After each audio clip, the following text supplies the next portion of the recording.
Kapag kailangan nating pumili sa pagitan ng parehong mabuti, kinakailangan nito ng dasal at pagsangguni sa Espiritu Santo kung alin doon ang kalooban ng Diyos.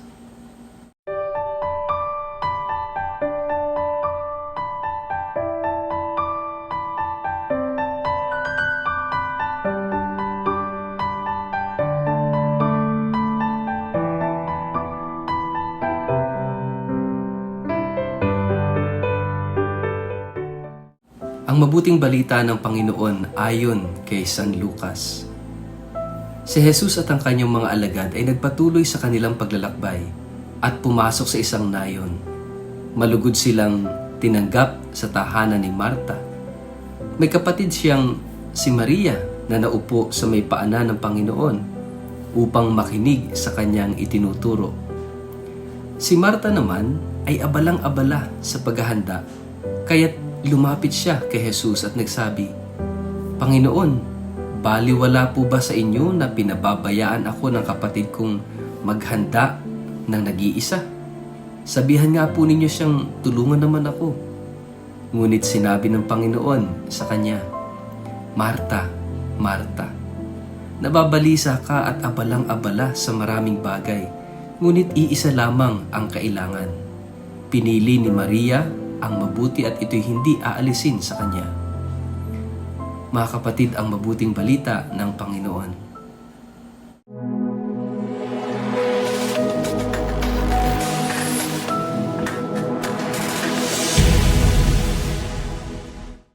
Mapagpalang araw po sa inyong lahat. Kumusta po kayo? Ang atin pong word of the day ay choosing.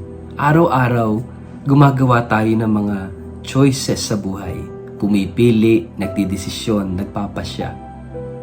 Madaling pumili, madaling magdesisyon kung ang pagpipilian ay sa pagitan ng tama o mali, pangit o maganda.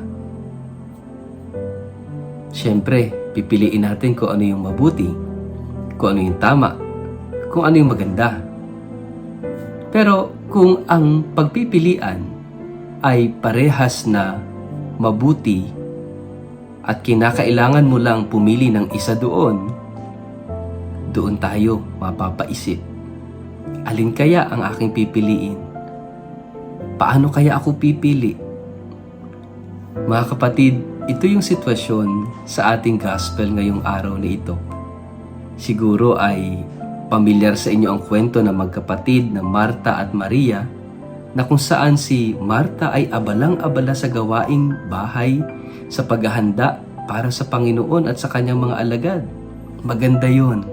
Siyempre, ito ay bahagi ng hospitality. Pero yung kapatid na si Maria, ang kapatid ni Marta, sa halip na tumulong kay Marta, ay naupo doon sa paanan ni Jesus at nakinig sa kanyang mga itinuturo. Kaya nga, sabi ni Marta, "Panginoon, pagsabihan mo naman itong aking kapatid na ito na tulungan naman ako, okay lang ba sa inyo na ako busy rito tapos siya nakaupo lang at nakikinig?" Ano ang sabi ng Panginoon? "Marta, Marta, masyado kang abala sa maraming bagay. Pinili ni Maria yung pinakamahalaga at hindi na ito aalisin sa kanya." Mga kapatid, maganda itong mensahe ng Panginoon at ito'y mensahe rin niya para sa ating lahat, sa ating mga pagpili sa buhay.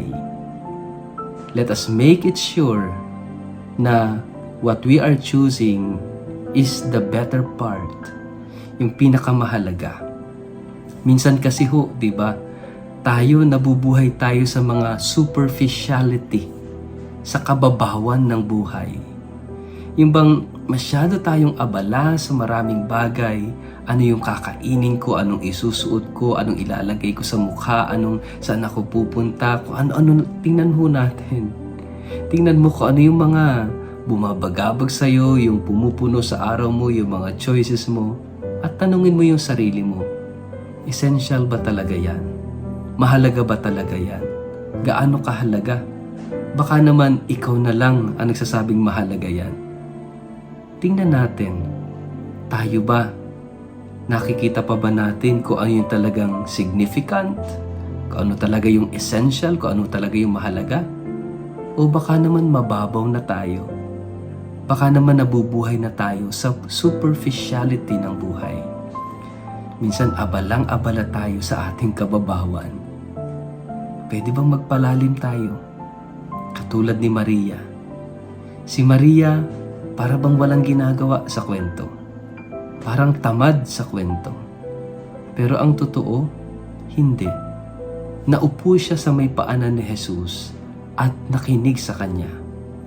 Para sa Panginoon, ito yung pinakamahalaga kaysa sa maraming pagkakaabalahan natin sa buhay. Sometimes, yung pag-upo mo sa harap ng krus, sa harap ng altar, yung pag-upo mo sa harap ng banal na sakramento, manahimik at makinig kung ano yung sinasabi ng Diyos sa iyo. Yun yung pinakamahalaga. Baka ho kasi nawawala na sa atin ito. Baka wala ka ng panahon para maupo sa panalangin, para manahimik sa panalangin, at para makinig kay Jesus. 3 bagay, mga kapatid. Umupo, tumahimik, makinig. Baka sobrang busy ka na. Baka wala ka ng oras at panahon para gawin ito. At abalang-abala ka sa napakaraming bagay na hindi naman talaga essential, hindi naman talaga mahalaga. Life is short. At the end of the day, sa bandang dapit hapon ng buhay natin, 3 lang yung mahalaga. Umupo ka ba? Ibig sabihin, naglaan ka ba ng panahon? Pangalawa, nanahimik ka ba? Ibig sabihin, nakinig ka ba? Marunong ka bang makinig? At pangatlo, mag-focus kay Jesus.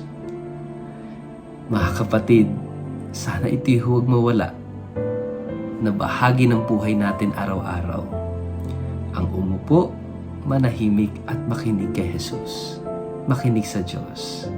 Sigurado ako, kapag ginawa mo ito sa iyong buhay araw-araw, to sit down, to be quiet and listen, sigurado ako, magiging makahulugan lahat ng ginagawa mo sa buhay. Magkakaroon ka ng kahinahunan, ng kapanatagan ng kalooban. Sapagkat doon mo maunawaan na ang kalooban ni Jesus ay yung mapalalim ang ating relasyon sa Kanya.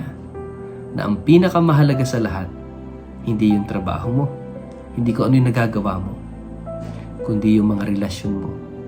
Relasyon mo sa Diyos, relasyon mo sa sarili, relasyon mo sa kapwa, relasyon mo sa iyong buhay. Wag na wag pababayaan ang relasyon. Sa ngalan ng Ama at ng Anak at ng Espiritu Santo. Amen. Ama naming Diyos na makapangyarihan, tulungan mo kaming maging tulad ni Maria, marunong umupo, tumahimik at makinig. Amen. Pagpalain po kayo at ingatan ng makapangyarihang Diyos, Ama at Anak at Espiritu Santo. Amen.